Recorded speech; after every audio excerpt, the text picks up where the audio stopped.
नमस्कार दोस्तों, आपका अपना चैनल हिंदी जंक्शन पर स्वागत है। मैं परवेश कुमार सिन्हा आप सभी का अभिनंदन करता हूं। आज आप लोगों के लिए एक और बेहतरीन वीडियो लेकर उपस्थित हुआ हूं। अगर आप नए हैं तो चैनल को सब्सक्राइब करके बेल आइकन को दबा दें। दोस्तों, जैसा कि आप सभी को पता है कि हम लोग बीपीएससी ट्री 4.0 हिंदी विषय की तैयारी कर रहे हैं, तो उसी से संबंधित उसी की तैयारी को गति प्रदान करने के लिए एक और महत्वपूर्ण प्रीवियस ईयर क्वेश्चन लेकर उपस्थित हुए हैं। तो इस क्वेश्चन को आप एक एक करके अच्छे से देखिए, समझिए और इसमें आपका कितना सही होता है अंत में कमेंट करके बताइएगा, क्योंकि प्रीवियस ईयर क्वेश्चन को देखने से आपको ये पता चलता है कि आपको तैयारी में कहाँ दिक्कतें आ रही है, कौन सा पोर्शन ज़्यादा मजबूत करना है, कैसे जो है प्रश्नों को पूछा जाता है। तो इन सारी चीज़ों को देखते हुए प्रीवियस ईयर क्वेश्चन करना अनिवार्य है। ये प्रीवियस ईयर क्वेश्चन का राष्ट्र सीरीज है, लगभग सभी का हो गया है। ये अंतिम प्रीवियस ईयर क्वेश्चन का है 4.0 के लिए।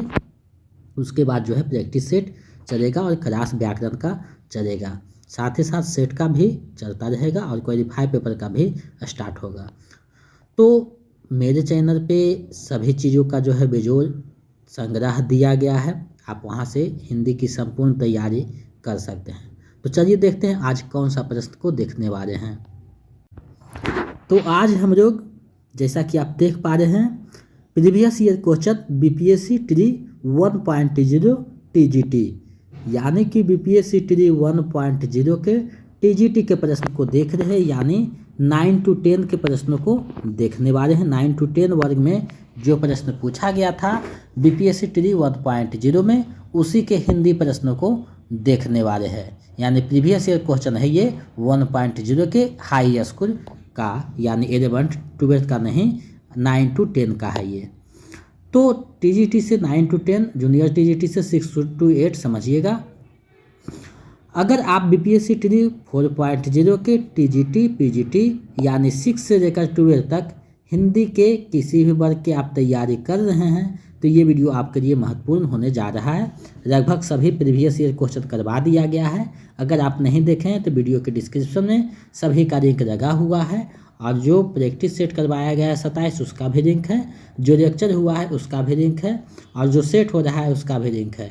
तो आप नहीं देखे हैं तो जाकर देख सकते हैं, और जो सेट देते हैं वो टेलीग्राम चैनल पर देते हैं। तो टेलीग्राम चैनल का लिंक वीडियो के डिस्क्रिप्शन में है, वहाँ से आप जुड़ करके सेट नहीं बनाए हैं तो बना सकते हैं, और जो आगे दिया जाएगा उसको बना सकते हैं। तो इन सारी चीज़ों से जुड़ करके अपनी तैयारी को बेहतर कर सकते हैं। अगर आप मेरा नोट्स, प्रैक्टिस सेट और प्रीवियस सेट पाना चाहते हैं तो मेरे नंबर देखिए यहाँ दिया हुआ है 4.0 के लिए 72 61 81 53 07। इस पर 249 रुपया किसी भी माध्यम से पेमेंट कीजिए, गूगल पे, फ़ोनपे, पेटीएम, और उसका स्क्रीनशॉट लेकर इसी नंबर पे व्हाट्सएप कर दीजिए। तो इधर से हम आपको पीडीएफ उपलब्ध करवा देंगे जिसमें 25 प्रैक्टिस सेट रहेगा और प्रीवियस सेट रहेगा। अगर ए स्टेट का पाना चाहते हैं तो इसी नंबर पे 199 रुपया पेमेंट कीजिए और स्क्रीनशॉट भेज दीजिए, आपको नोट्स भेज दिया जाएगा। तो हिंदी जंक्शन चैनल से जुड़ करके आप अपनी तैयारी को बेहतर कर सकते हैं। अगर आप किसी भी स्टेट का पीजीटी, टीजीटी, ईएमआरएस, केवीएस आदि का तैयारी कर रहे हैं हिंदी विषय का, तो उसके लिए भी ये महत्वपूर्ण हो जाता है, क्योंकि प्रीवियस ईयर क्वेश्चन कहीं ना कहीं हर एक जगह पूछा जाता है। तो ये आपको देखना है कि कैसे आपको तैयारी करना है। तो इन सारी चीज़ों से जुड़िए, अपनी तैयारी को बेहतर कीजिए। अगर आप मेरा notes, practice set, previous set ये सब रखते हैं तो अलग से कोई भी हिंदी की पुस्तक लेने की आवश्यकता नहीं है। लेकिन अगर आप हिंदी की तैयारी कर रहे हैं तो व्याकरण के लिए कोई भी पुस्तक होनी चाहिए जिसमें आप विपरीतार्थक शब्द, पर्यायवाची शब्द आदि सब चीज़ों को देख सकें। तो इन सारी चीज़ों से जुड़ करके अपने चैनल को जो है आगे बढ़ा सकते हैं, अपनी तैयारी को आगे बढ़ा सकते हैं। मेरे चैनल पे सारी चीज़ उपलब्ध है। तो चलिए बिना देर करते हुए आज के जो प्रश्न हैं उसको देखते हैं। तो चलिए आज के प्रश्नों को देखते हैं। पहला प्रश्न है, राजस्थानी भाषा का उद्भव अपभ्रंश के किस क्षेत्रीय रूप से हुआ है? राजस्थानी जो भाषा है उसका उद्भव अपभ्रंश के किस क्षेत्रीय रूप से हुआ है आपको बतानी है। विकल्प आपके सामने है, सही विकल्प का चयन करना है। 5 विकल्प है, बीपीएससी 5 विकल्पों में आपको उलझाता है, तो आपको सही आंसर का चयन करना है। तो इसका जो सही आंसर है विकल्प ख हो जाएगा। सौरसेनी अपभ्रंश से हुआ है। आयोग ने आंसर यही माना है। चलिए आगे बढ़ते हैं, अगले प्रश्न को देखते हैं। अगला प्रश्न आप लोगों के सामने है, राजभाषा आयोग के प्रथम अध्यक्ष कौन थे? राजभाषा आयोग के प्रथम अध्यक्ष कौन थे आपको बतानी है। तो राजभाषा आयोग का जो स्थापना हुआ था 1955 ईस्वी में हुआ था। तो उसके जो प्रथम अध्यक्ष थे आपको पता होगा, पिछले प्रैक्टिस सेट में भी करवाया गया है, वीजी खेर थे। तो विकल्प ग सही हो जाएगा। इस तरीका से प्रश्न पूछा जाता है, तो उसी प्रश्न यहाँ दिया हुआ है, आप सही आंसर कीजिए। और अंत में आपका कितना 80 में सही होता है कमेंट भी कीजिएगा, ताकि हम समझ सकें कि आपकी तैयारी अच्छी ढंग से की जा रही है, हो रही है। और इस वीडियो को ज़्यादा से ज़्यादा शेयर कीजिएगा, ताकि सभी लोग इसका लाभ उठा सके और हम जो आपके लिए मेहनत करते हैं तो हमें एक मोटिवेशन मिल सके और हम दुगने उत्साह के साथ आपके समक्ष उपस्थित हो सकें। तीसरा प्रश्न है, निम्नलिखित में से कौन सी बोली पश्चिमी हिंदी का नहीं है? देखिए, नहीं जो शब्द है वो आपको बहुत उलझाता है, इससे आपको बचना है। इस तरीका से प्रश्न रहेंगे, अच्छे से आपको प्रश्न को पढ़ना है, सोचना है, उसके बाद जवाब देना है, क्योंकि ये प्रश्न बहुत उलझाने वाले होते हैं। तो इस प्रश्नों से आपको बचना है और सोच समझ के जवाब देना है। पश्चिमी हिंदी का नहीं है, तो ब्रज भाषा भी पश्चिमी हिंदी का है, बांगरू भी है, कनौजी भी है, तीनों पश्चिमी हिंदी का है। नहीं पूछ रहा है तो पिक में से कोई नहीं हो जाएगा, विकल्प सही हो जाएगा। चलिए आगे बढ़ते हैं, अगले प्रश्न को देखते हैं। निम्नलिखित में से कौन सा क्षेत्र खड़ी बोली का नहीं है? यानी कौन सा क्षेत्र है जहां खड़ी बोली नहीं बोली जाती है? तो देखिए, सहारनपुर में भी बोला जाता है, मुरादाबाद, ये सब है खड़ी बोली का क्षेत्र। बरेली जो है खड़ी बोली का नहीं है, विकल्प ग जो है सही हो जाएगा। चलिए आगे बढ़ते हैं, अगले प्रश्न को देखते हैं। पांचवा प्रश्न है, निम्नलिखित बोलियों को उनको क्षेत्र के साथ सुमेलित कीजिए। तो देखिए, सबसे पहले तो आपको देखना है मथुरा में कौन सा भाषा बोला था? ब्रज भाषा। तो देखिए, ग का फोर किस में है? तो किसी में नहीं है, ग का फोर किसी में नहीं है, यानी ब्रज भाषा मथुरा में बोला जाता है, जो कि विकल्प में नहीं है। तो आपको सीधा यहाँ से छाट देना है, उपयुक्त में से कोई नहीं हो जाएगा, विकल्प सही हो जाएगा। छत्तीसगढ़ी जो है बिलासपुर में बोला जाता है, बुंदेली झांसी में बोला जाता है, अवधी जो है इलाहाबाद में बोला जाता है। इस तरीका से आप विराज कीजिएगा तो आपको मैच समझ में आ जाएगा कि इसमें से कोई नहीं है, उपयुक्त में से कोई नहीं, विकल्प सही है, तो वही सही होगा। तो इस तरीका से प्रश्न आपको उलझाने वाले रहते हैं, जो देखने में आपको लगते हैं कि विकल्प तो सही है, लेकिन फंसाने के लिए जो है इस तरीका के विकल्प बीपीएससी बनाता है। बहुत बार देखा जा चुका है, टी 1 में भी था, टी 2 में भी था, 2.0 में भी। तो इस तरीका से प्रश्न जो बनाया जाता है उससे आपको बचना है, सोच समझ के आपको जो है जवाब देना है, क्योंकि 1-2 नंबर से मेरिट जिसका नहीं बनता है उसका क्या अफसोस होता है हमें पता है। तो आप लोग 1-1, 2-2 नंबर को बचाते हुए चलिएगा, ताकि आपका मेरिट बन सके।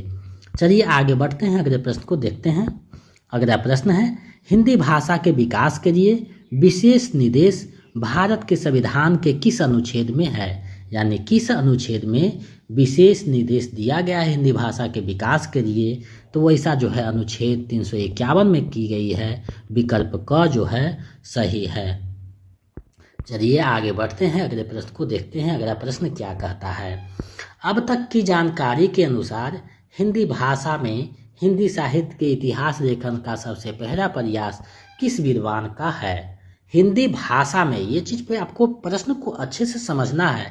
हिंदी भाषा में, दूसरे भाषा में रहता तो गार सादा तासी हो जाता, लेकिन हिंदी भाषा में हिंदी साहित्य, तो इसका शिव सिंह सेंगर हो जाएगा। इन्होंने रचना किया था शिव सिंह सरोज का, तो विकल्प ख सही हो जाएगा। चलिए आगे बढ़ते हैं, अगले प्रश्न को देखते हैं। अगला प्रश्न है, चित्तवृत्तियों की परंपरा को परखते हुए साहित्य परंपरा के साथ सामंजस्य दिखाना ही साहित्य का इतिहास कहलाता है। यह विचार किस विद्वान का है? ये जो विचार है वो किस विद्वान का है आपको बताना है। इन्होंने जो विचार दिया है कौन से दिया है, किसने दिया है? तो ये जो विचार है रामचंद्र शुक्ल का दिया हुआ है, विकल्प क सही हो जाएगा। चलिए आगे बढ़ते हैं, अगले प्रश्न को देखते हैं। मिश्र बंधु द्वारा लिखित हिंदी नवरत्न में इनमें से किस कवि को स्थान नहीं मिला है? यानी जो हिंदी नवरत्न जिसका प्रकाशन 1910 ईस्वी में मिस्र बंधुओं द्वारा किया गया था, तो उसमें जो 9 कवि थे उसमें किस कवि को स्थान नहीं मिला है, ये बातें आपको पूछी गई है। अगर हिंदी नवरत्न से संबंधित महत्वपूर्ण जानकारी आपको चाहिए तो हमारे चैनल पे वीडियो जो है बनाया हुआ है हिंदी नवरत्न के नाम से, आप वहाँ से देख करके अपनी तैयारी को बेहतर कर सकते हैं। तो ये जो है वो मलिक मोहम्मद जायसी का जिक्र नहीं किया गया है, विकल्प ग हो जाएगा, क्योंकि तुलसीदास, सूरदास, कबीर आदि का चर्चा किया गया है। चलिए आगे बढ़ते हैं और प्रश्न जो है उसको देखते हैं। अगला प्रश्न है, पंडित विश्वनाथ प्रसाद मिश्र ने उत्तर मध्यकाल को किस नाम से अभिहित किया है? अभिहित मतलब पुकारा है, कहा है। तो पंडित विश्वनाथ प्रसाद मिश्र जो है उत्तर मध्यकाल को कौन सा नाम देते हैं? तो श्रृंगार काल कहते हैं। विकल्प क जो है सही हो जाएगा। रीतिकाल को रीतिकाल रामचंद्र शुक्ल कहते हैं और रामशंकर शुक्ल रसाल ने कलाकार कहा है, विकल्प ग। तो इसका जो सही आंसर है विकल्प क हो जाएगा, श्रृंगार काल कहा गया है। चलिए आगे बढ़ते हैं, अगले प्रश्न को देखते हैं। भारतीय पत्रकारिता का पितामह किसे कहा जाता है? भारतीय पत्रकारिता का पितामह किसे कहा जाता है? तो जेम्स हिक्की को भारतीय पत्रकारिता का पितामह कहा जाता है। विकल्प क जो है सही हो जाएगा। चलिए आगे बढ़ते हैं। 12वां प्रश्न है आप लोगों के सामने। तात्पर्य यह है कि छायावाद जिस आकांक्षा का परिणाम था उसका लक्ष्य केवल अभिव्यंजना की रोचक प्रणाली का विकास था। छायावाद के संबंध में यह विचार किस विद्वान का है? छायावाद के संबंध में ये जो विचार है किसका है, आपको बतानी है। तो ये जो विचार है रामचंद्र शुक्ल का विचार है। विकल्प ग जो है सही हो जाएगा। चलिए आगे बढ़ते हैं, अगले प्रश्न को देखते हैं। इनमें से किस जैन कवि को अपभ्रंश का वाल्मीकि कहा जाता है? बहुत ही महत्वपूर्ण प्रश्न है। इनमें से किस जैन कवि को अपभ्रंश का वाल्मीकि कहा जाता है, आपको बताना है। तो अपभ्रंश का वाल्मीकि स्वयंभू को कहा जाता है। विकल्प ख है, सही हो जाएगा। चलिए आगे बढ़ते हैं, अगले प्रश्न को देखते हैं।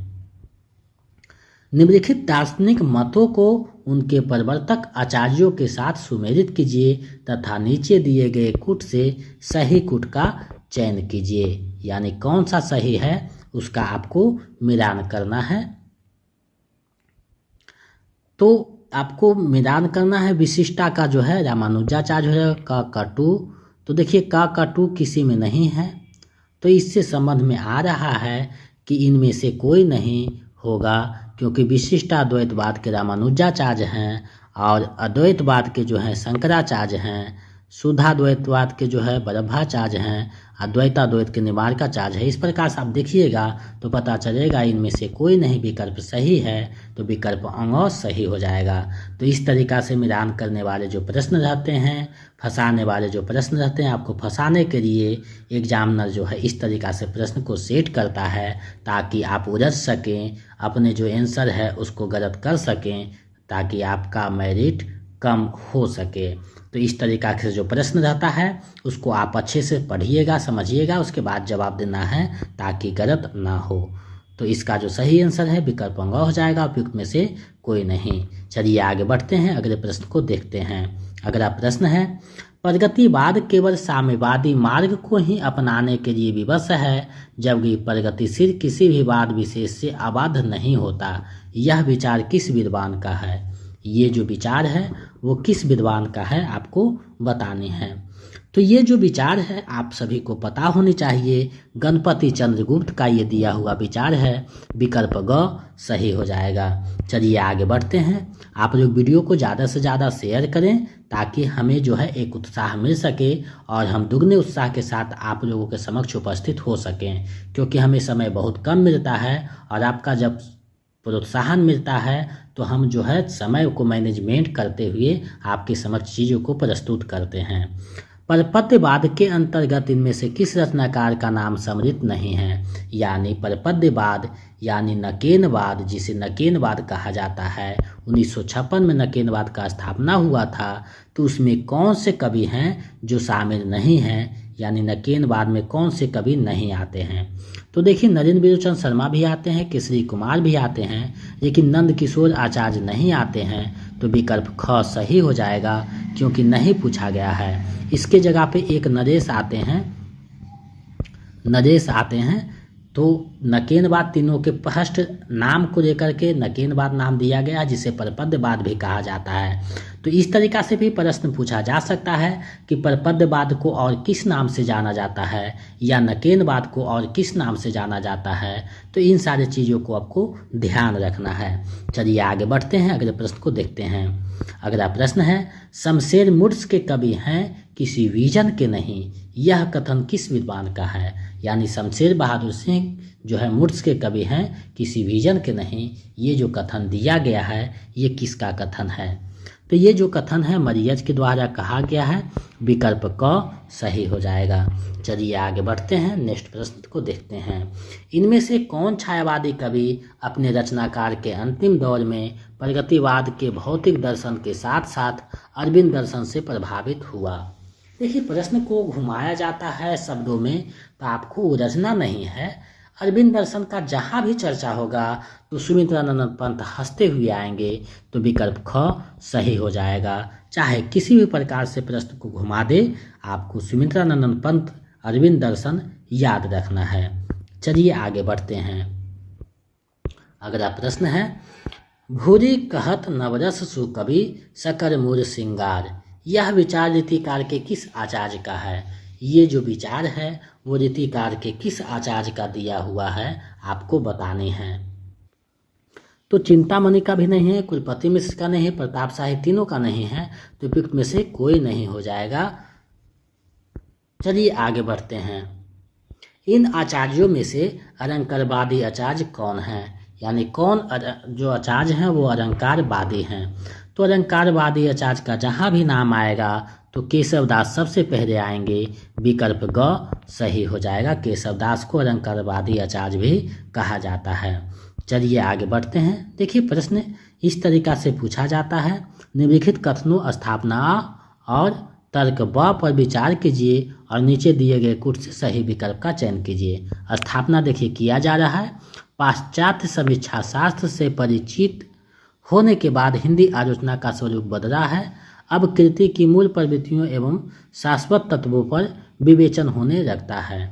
ये जो है स्थापना किया जा रहा है, और स्थापना किया जा रहा है। देखिए, मूल शाश्वत तत्वों का विवेचना होने लगा, यानी ये बिल्कुल सही है। स्थापना तो बिल्कुल सही है।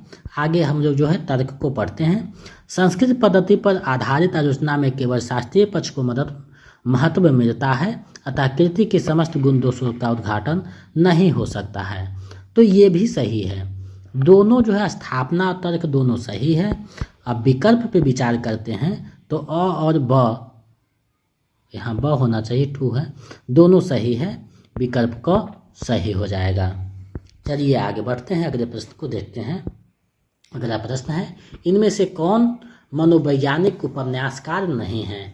यानी आपको बताना है इनमें से कौन जो है मनोवैज्ञानिक उपन्यासकार नहीं है। तो देखिए, जैनेन्द्र कुमार भी हैं, याराचंद जोशी हैं, और एक जो है अज्ञेय आते हैं, लेकिन यशपाल नहीं आते हैं और नहीं पूछ रहा है। तो विकल्प ख सही हो जाएगा। चलिए आगे बढ़ते हैं, अगले प्रश्न को देखते हैं। प्रेमचंद के किस उपन्यास में विधवा समस्या है? यानी प्रेमचंद का कौन सा उपन्यास है जिसमें विधवा समस्या के बारे में बताया गया है? तो विधवा समस्या के बारे में जो बताया गया है वो गबन में भी नहीं है, गोदान में भी नहीं है, रंगभूमि में भी नहीं है, निर्मला, ये सब में चर्चा किया गया है कुछ।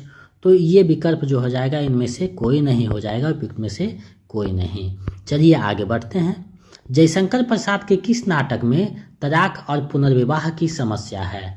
जयशंकर प्रसाद के किस नाटक में तलाक और पुनर्विवाह की समस्या है? तो देखिए, तलाक और पुनर्विवाह का जो बात किया जाता है वो ध्रुव स्वामिनी नाटक में किया जाता है। विकल्प ख सही हो जाएगा। चलिए अगले प्रश्न को देखते हैं। आधुनिक काल में गद्य का आविर्भाव सबसे प्रधान घटना है। यह कथन किसका है? ये जो कथन है वो किसका है, आपको बताने हैं कि आधुनिक काल में जो है गद्य का जो विकास हुआ है वो महत्वपूर्ण घटना है। तो वो किसका कथन है? तो ये जो कथन है वो रामचंद्र शुक्ल का है, विकल्प ग सही हो जाएगा। चलिए नेक्स्ट प्रश्न को देखते हैं। अगला प्रश्न क्या कहता है, कालिदास के शकुंतला नाटक का खड़ी बोली में अनुवाद किसने किया है। कालिदास के जो शकुंतला नाटक है उसका खड़ी बोली में जो है अनुवाद किसने किया है, ये आपको बतानी है। तो राजा लक्ष्मण सिंह ने किया है, विकल्प क सही हो जाएगा। आप लोग बनाते चलिए, कितना सही होता है अंत में कमेंट करके बताइएगा। और अब जो है 10 से 11 जून तक परीक्षा की संभावित डेट है, तो आपके पास समय बहुत कम बचे हैं। ज़्यादा से ज़्यादा रिवीजन कीजिए और प्रैक्टिस सेट कीजिए। मेरे चैनल पे आपको 25 प्रैक्टिस सेट करवाया जा चुका है, तो वो 25 प्रैक्टिस सेट कम से कम 1-2 बार आप बना लीजिए, क्योंकि महत्वपूर्ण प्रश्नों को जो है समाहित किया गया है। और 5 से 6 जो है आपको प्रीवियस सेट करवाया जाएगा, जिसमें एक करवाया जा चुका है, दूसरा हो रहा है, और 3-4 आपको करवा दिया जाएगा। और अंत में जो है कुछ महत्वपूर्ण प्रश्नों का जो है मैराथन करवा दिया जाएगा। तो आप लोग इन सारी चीज़ों से जो है अपनी तैयारी को बेहतर कर सकते हैं। और सिर्फ प्रैक्टिस सेट के लिए हो सकता है कल आपको बताया जाएगा कि 25 प्रैक्टिस सेट और 5 प्रीवियस सेट के लिए आपको कुछ पैसा दे करके जो है प्राप्त करना होगा, जो आपको बता दिया जाएगा कल वीडियो में। मोहन राकेश के किस नाटक में टूटते पारिवारिक मूल्यों का चित्रण है, यानी कौन सा नाटक है जिसमें परिवार जो टूटते हैं उसका चित्रण किया गया है, टूटते हुए परिवारों का। तो देखिए, टूटते हुए जो परिवार का चित्रण किया गया है वो आधे अधूरे जो उनके नाटक हैं उसमें किया गया है, जो कि विकल्प में नहीं है। तो इसका जो सही आंसर है उपयुक्त में से कोई नहीं हो जाएगा। चलिए आगे बढ़ते हैं। कौमुदी महोत्सव एकांकी किस सम्राट के कार्य को चित्रित करती है। कौमुदी महोत्सव जो एकांकी है किस सम्राट के कार्य को चित्रित करती है, आपको बताना है। तो कौमुदी महोत्सव का सीधा सम्राट चंद्रगुप्त से है, विकल्प ग सही हो जाएगा। चलिए आगे बढ़ते हैं।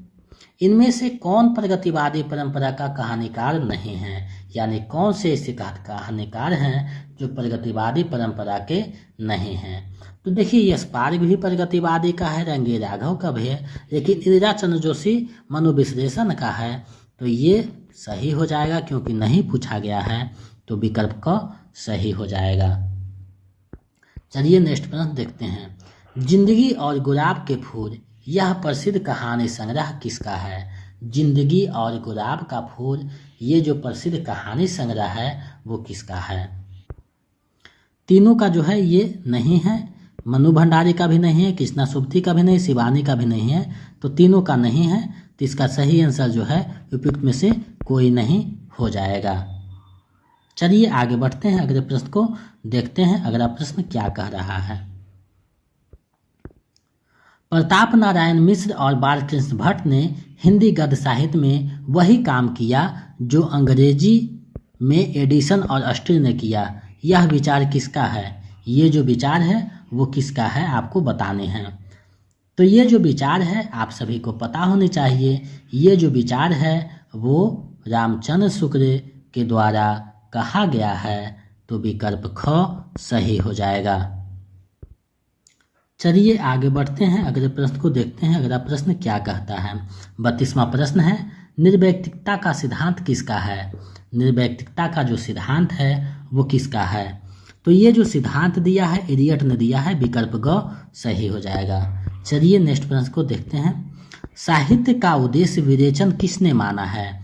साहित्य का उद्देश्य विवेचन किसने माना है, आपको बताने हैं। तो साहित्य का जो उद्देश्य है विवेचन अरस्तु ने माना है, विकल्प क सही हो जाएगा। चलिए आगे बढ़ते हैं। तो 34वां जो है, भरत मुनि के रस सूत्र की अनुमितिवाद पर आश्रित व्याख्या किस आचार्य की है। अनुमितिवाद का जो व्याख्या है वो किस आचार्य ने किया है। तो देखिए, यहाँ विकल्प में इस प्रश्न के आंसर को स्टार लगा दिया है, लेकिन अगर शंकुक का नाम रहता आचार्य शंकुक तो सही हो जाता, क्योंकि अनुमितिवाद उसी का दिया हुआ है। तो विकल्प में नहीं है, तो इसका सही आंसर उपयुक्त में से कोई नहीं मानते हुए चलना है, विकल्प ग सही हो जाएगा। चलिए आगे बढ़ते हैं। संस्कृत के किस आचार्य ने विशेषण गुणात्मक सूत्र के आधार पर रीति और गुण में अभेद माना है। रीति और घुद में अभेद माना है। किसने माना है?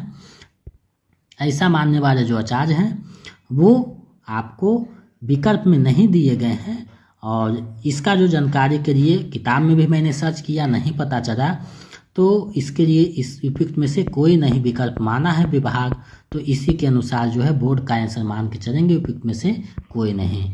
चलिए आगे बढ़ते हैं। डॉक्टर नामवर सिंह को उनकी किस आलोचना कृति पर साहित्य अकादमी पुरस्कार मिला? डॉक्टर नामवर सिंह को उनकी किस आलोचना कृति पर साहित्य अकादमी पुरस्कार मिला? तो उनकी रचना था कविता के नए प्रतिमान, उसके लिए दिया गया था विकल्प ग सही हो जाएगा। चलिए आगे बढ़ते हैं। निम्नलिखित सूचियों को सुमेलित कीजिए, सही गुट का चयन कीजिए। यानी देखिए संप्रदाय है, उसके प्रवर्तक हैं, तो आपको मिलान करना है। तो रस संप्रदाय भरत मुनि का है, वामन का रीति है, आनंद वर्धन का दोनी है, कुंतक का वक्रोक्ति है।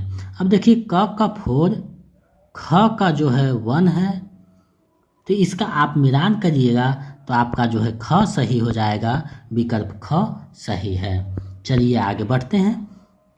क्रोचे के अभिव्यंजनावाद को वक्रोक्ति सिद्धांत का विलायती संस्करण किसने कहा है? क्रोचे के अभिव्यंजनावाद को वक्रोक्ति सिद्धांत का विलायती संस्करण किसने कहा है? किसने ये कहा है आपको बतानी है। तो इसका जो कहने वाले उपयुक्त में से कोई नहीं हो जाएंगे। आगे जो है मेरा नोट्स में इसको बताया गया है, आप पढ़िएगा तो वहाँ समझ में आ जाएगा। चलिए आगे बढ़ते हैं, अगले प्रश्न को देखते हैं। स्त्री विमर्श पर आधारित तब्दील निगाहें किस लेखिका की कृति है? स्त्री विमर्श पर आधारित तब्दील निगाहें किस लेखिका की कृति है? तो ये जो कृति है वो मैत्रेयी पुष्पा का है, विकल्प ख सही हो जाएगा। ये मैत्रेयी पुष्पा की रचना है। चलिए नेक्स्ट प्रश्न को देखते हैं। अगला प्रश्न, दलित साहित्य का सौंदर्य शास्त्र नामक कृति के लेखक हैं। दलित साहित्य का सौंदर्य शास्त्र कृति के लेखक कौन हैं? तो ओम प्रकाश वाल्मीकि जी हैं, विकल्प ख सही हो जाएगा। और जूठन इनका प्रसिद्ध आत्मकथा है, इसे आपको ध्यान में रखना है। चलिए आगे बढ़ते हैं। आदिवासी विमर्श पर आधारित आदिवासियों का संसार नामक पुस्तक के लेखक हैं। कौन है उस पुस्तक के लेखक आपको बताना है। तो जब आदिवासी विमर्श पढ़िएगा उसमें तो देखिएगा कि आत्मकथा में चर्चा किया गया है, तो इसमें उसका नाम जिक्र नहीं है, तो उपयुक्त में से कोई नहीं हो जाएगा, विकल्प ग सही हो जाएगा। चलिए आगे बढ़ते हैं। संदेश यहाँ मैं नहीं स्वर्ग का राया, इस भूतर को ही स्वर्ग बनाने आया। उपयुक्त पंक्तियों के रचयिता हैं। उपयुक्त पंक्तियों के रचयिता कौन है आपको बतानी है। तो ये जो पंक्तियां हैं उसका जो है नोट्स में चर्चा किया गया है, तो उपयुक्त में से कोई नहीं हो जाएगा, क्योंकि ये सब कोई नहीं है। तो मेरा जो नोट्स है वो आप लोग जो है वीडियो भी बना हुआ है, नोट्स को पढ़ सकते हैं, नोट्स को ले सकते हैं, जो कि आप पढ़ करके अपनी तैयारी को बेहतर कर सकते हैं। उसमें सारी चीज़ों का जिक्र किया हुआ है बारीकी से, और अच्छे नोट्स बनाया गया है। तो आप लोग नोट्स खरीद करके तैयारी कर सकते हैं, रिवीजन कर सकते हैं। चलिए अगले प्रश्न को देखते हैं। रामधारी सिंह दिनकर को उनकी किस कृति पर भारतीय ज्ञानपीठ पुरस्कार प्राप्त हुआ? तो किस पुस्तक पर प्राप्त हुआ है? तो उर्वशी के लिए जो है दिया गया है, विकल्प ग सही हो जाएगा। चलिए अगले प्रश्न को देखते हैं। निम्नलिखित में से कौन सा रासो ग्रंथ छंदों का अजायब घर कहलाता है? देखिए रासो ग्रंथ बात किया गया है, तो रासो ग्रंथ में पृथ्वीराज रासो जो है उसे छंदों का जो है अजायब घर माना जाता है, विकल्प ख सही हो जाएगा। अब ऐसे पूछेगा कि छंदों का अजायब घर कौन है? तो केशव दास का रामचंद्रिका है। चलिए देखते हैं अगले प्रश्न को। कबीर उजटवासियों के विशेषज्ञ माने जाते हैं, इससे पहले उजटवासियाँ किस साहित्य में प्राप्त होती है? यानी कबीर जो है उजटवासियाँ का विशेषज्ञ माने जाते हैं, लेकिन इससे पहले उजटवासियाँ कहाँ देखने को मिलती है? तो सिद्ध साहित्य में देखने को मिलती है, विकल्प ग सही हो जाएगा। चलिए अगले प्रश्न देखते हैं। मैथिली शरण गुप्त को राष्ट्र कवि की उपाधि किसने दी? मैथिली शरण गुप्त को राष्ट्र कवि की उपाधि किसने दी? तो महात्मा गांधी ने दिया है, विकल्प क सही हो जाएगा। अगले प्रश्न को देखते हैं। निम्नलिखित कृतियों को उनके रचनाकारों के साथ सुमेलित कीजिए तथा सही कूट का चयन कीजिए। अब आप सुमेलित कीजिए कि कौन सा रचना किसका है। तो आकार और उसके बाद नागार्जुन का है, करगी बाजरे की, ये जो है अज्ञेय की है, गीत फरोश भवानी प्रसाद मिश्र की है, ब्रह्मराक्षस मुक्तिबोध की है। तो आप मिलान करके देखिए कि कौन सा सही है। तो विकल्प ख सही हो जाएगा, इसलिए इसका आंसर ख हो जाएगा। चलिए आगे बढ़ते हैं। अगला प्रश्न है, एक आदमी रोटी बेलता है, एक आदमी रोटी खाता है, एक तीसरा आदमी भी है जो ना रोटी बेलता है ना रोटी खाता है, वो तीसरा आदमी कौन है? देश की संसद मौन है। तो ये धूमिल की जो है कविता वो किस से ली गई है, किस कविता से आपको बतानी है। तो ये रोटी और संसद से दिया गया है कविता, जो विकल्प में नहीं है। तो इसका सही आंसर हो जाएगा उपयुक्त में से कोई नहीं। चलिए आगे बढ़ते हैं। कमलेश्वर द्वारा रचित कहानी नहीं है। कौन सी कहानी जो है कमलेश्वर द्वारा रचित नहीं है? तो देखिए राजा निर्बंसियाँ भी है, मांस का दरिया भी है, लेकिन एक और जिंदगी इसका नहीं है। तो विकल्प को सही हो जाएगा। चलिए आगे बढ़ते हैं। चंद्रगुप्त नाटक में दृश्यों की कुल संख्या है, यानी चंद्रगुप्त नाटक जो जयशंकर प्रसाद का है उसमें दृश्यों की संख्या कितनी है? तो उसमें दृश्यों की संख्या टोटल 44 है। विकल्प ख जो है सही हो जाएगा। तो इस प्रकार से भी प्रश्न पूछ लिए गए थे T1 में, तो आप उसको जो है अच्छे से तैयारी करके जो महत्वपूर्ण नाटक है उसको ध्यान में रखिएगा। और हमने जो है महत्वपूर्ण नाटक पर जो है वीडियो बना भी दिया है, तो उसको आप अच्छे से देख लीजिएगा। चलिए आगे बढ़ते हैं। देखिए प्रश्न का जो है स्तर है बहुत हाई था, 2.0 में थोड़ा सा कम था, लेकिन विकल्प ज़्यादा फंसाया था। तो इस बार मिड में रहने वाली है प्रश्न का स्तर। तो आप अच्छे से तैयारी कीजिएगा और जो है प्रश्न को अच्छे से पढ़ते हुए जवाब देना है, क्योंकि एक एक नंबर आपके लिए महत्वपूर्ण होने जा रहा है। शेखर एक जीवनी उपन्यास के नायक के चरित्र की प्रमुख विशेषता है। प्रमुख विशेषता क्या है आपको बतानी है। तो देखिए विनम्रता भी नहीं उसमें है, भावुकता भी नहीं, उदारता भी नहीं, तीनों विकल्प सही नहीं है। मुख्य विशेषता पूछ रहा है, वो मनोविश्लेषणवादी है, मनोविश्लेषण करता है, मानसिक मनोविश्लेषण करता है। तो इसका सही आंसर उपयुक्त में से कोई नहीं हो जाएगा, क्योंकि शेखर जो है अपने आप में जो है मनोविश्लेषण करता है, इसलिए जो है इसका सही नहीं हो जाएगा, उपयुक्त में से कोई नहीं। चलिए आगे बढ़ते हैं। महामाया हजारी प्रसाद द्विवेदी के किस उपन्यास की पात्र है?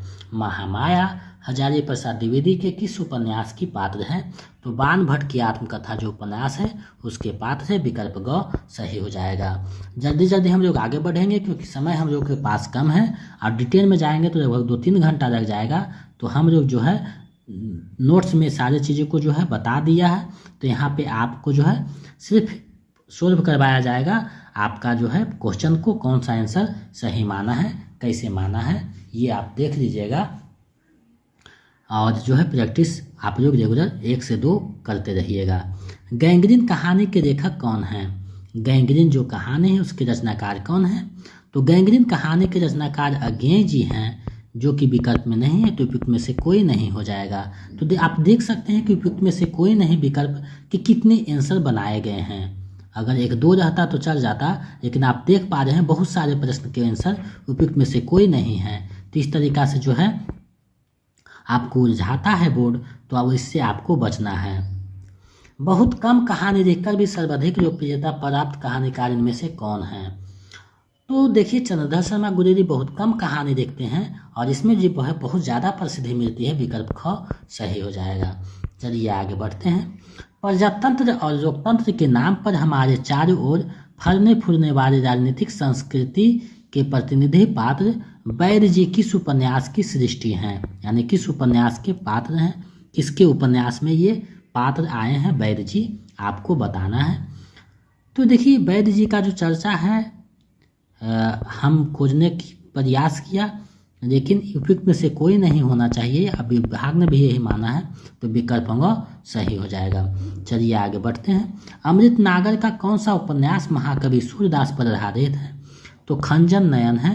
विकल्प जो ख है सही हो जाएगा। चलिए आगे बढ़ते हैं।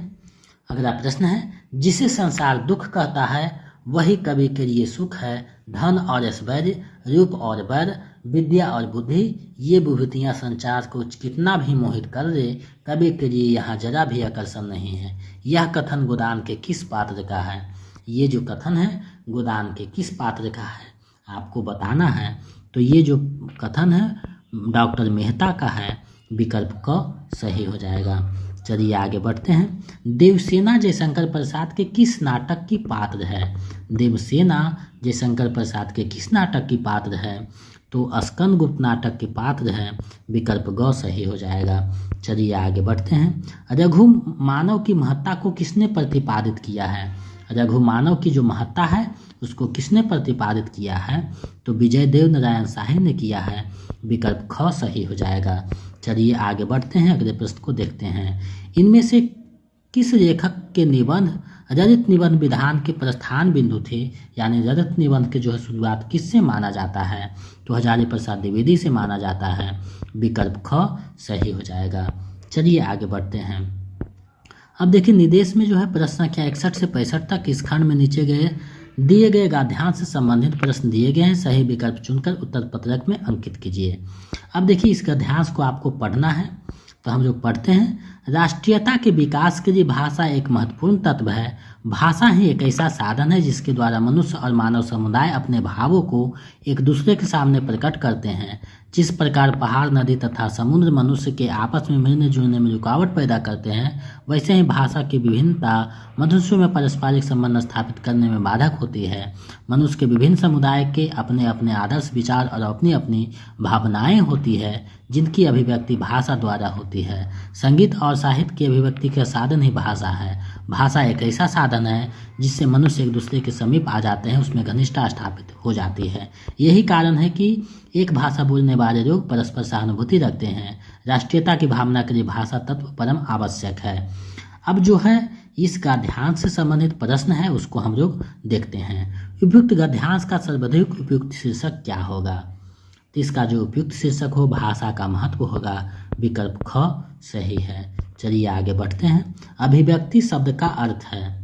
अभिव्यक्ति शब्द का क्या अर्थ है?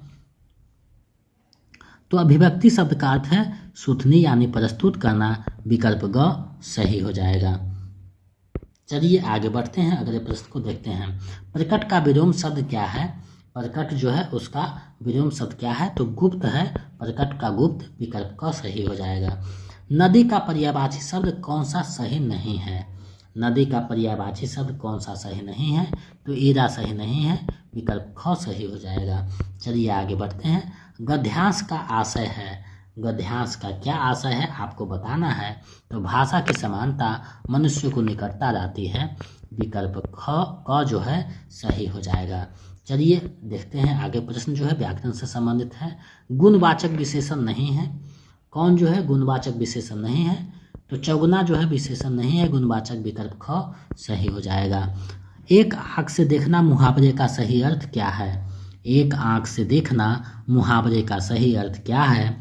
तो बराबर मानना, यानी सभी को एक बराबर मानना, विकल्प क सही हो जाएगा। चलिए आगे बढ़ते हैं। किस शब्द में दीर्घ स्वर संधि नहीं है? किसमें जो है दीर्घ स्वर संधि नहीं है? तो महोत्सव में नहीं है, विकल्प ख सही हो जाएगा। मैंने रमेश को मारा था वाक्य का में भूतकाल का कौन सा भेद है? भूतकाल का जो है कौन सा भेद है? तो पूर्ण भूतकाल है, विकल्प क सही हो जाएगा। चलिए देखते हैं अगले प्रश्न को। मनोज पुस्तक पढ़ता है वाक्य में वाच्य है। कौन सा वाच्य है आपको बताना है। तो मनोज पुस्तक पढ़ता है कर्तृवाच्य है, विकल्प ख सही हो जाएगा। चलिए नेक्स्ट प्रश्न देखते हैं। द्वंद्व समास का उदाहरण है। इनमें से कौन जो है द्वंद्व समास का उदाहरण है आपको बताना है। तो भूखा प्यासा द्वंद्व समास है, विकल्प क सही हो जाएगा। शुद्ध वर्तनी है। कौन सा जो है शुद्ध वर्तनी है आपको बतानी है। तो देखिए शुद्ध वर्तनी जो है विकल्प ग माना है, लेकिन शराब भी सही है, साम्राज्य भी सही है, तो विकल्प ग माना है आयोग ने, तो उसी को हम लोग मान करके चलेंगे। चलिए आगे बढ़ते हैं। चट मंगनी पट बियाह जो उक्ति का अर्थ है। चट मंगनी पट बियाह रोकोक्ति का क्या अर्थ है आपको बताना है। तो तत्काल यानी तुरंत शीघ्र ही काज हो जाना विकल्प ग हो जाएगा। चलिए आगे बढ़ते हैं। अनर और अनिर श्रुति सम भिन्नार्थक शब्दों के अर्थ हैं। ये जो शब्द हैं उसके क्या अर्थ हैं। तो अनर मतलब आप लोग जानते हैं कि अग्नि होता है और अनिर मतलब हवा होता है, वायु होता है। तो विकल्प क सही हो जाएगा। चलिए आगे बढ़ते हैं। वगजार का संधि विच्छेद होगा। कौन सा सही संधि विच्छेद है आपको बताना है। तो वाक परसजार वगजार विकल्प ख सही हो जाएगा। अप्रत्यय से युक्त शब्द नहीं है। कौन से शब्द जो हैं अप्रत्यय से नहीं बने हुए हैं आपको बताने हैं। यानी इनमें से कौन से शब्द जो हैं अप्रत्यय से नहीं बने हुए हैं। तो इसका जो सही आंसर है कुलीन हो जाएगा। विकल्प ग सही हो जाएगा। चलिए आगे बढ़ते हैं। अशुद्ध वाक्य है। कौन सा वाक्य जो है अशुद्ध है आपको चुनना है। तो देखिए, मैं प्रातःकाल के समय घूमने जाता हूँ, ये जो है अशुद्ध वाक्य है। विकल्प ख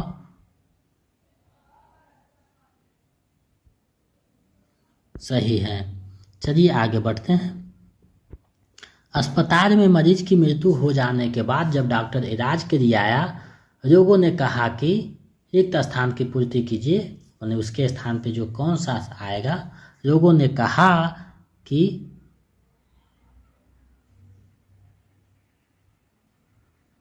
का वर्षा जब कृषि सुखाने। ये जो विकल्प का जो है सही हो जाएगा। यानी अब आने से क्या पैदा, क्योंकि मृत्यु हो गई है।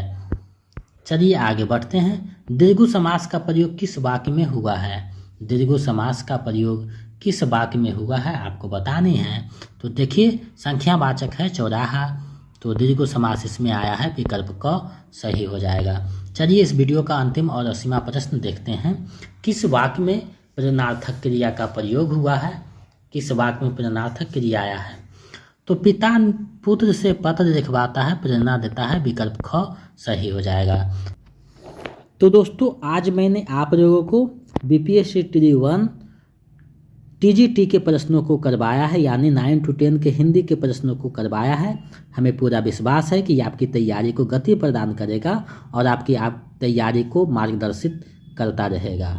अगर आप चाहते हैं कि बीपीएससी टी 1.0 प्रीवियस ईयर जितने हुए हैं 25 प्रैक्टिस सेट और फिर नोट्स जितने क्लास हुए हैं सभी का पीडीएफ चाहिए, तो हमारे नंबर 72 61 81 53 07 इस पे आप 249 रुपया किसी भी माध्यम से पेमेंट कीजिए, गूगल पे, फ़ोनपे, पेटीएम, और उसका स्क्रीनशॉट लेकर इसी नंबर पे हमें व्हाट्सएप कर दीजिए। तो आपको नोट्स उपलब्ध हो जाएगा, पीडीएफ मिल जाएगा प्रैक्टिस सेट प्रीवियस सेट का।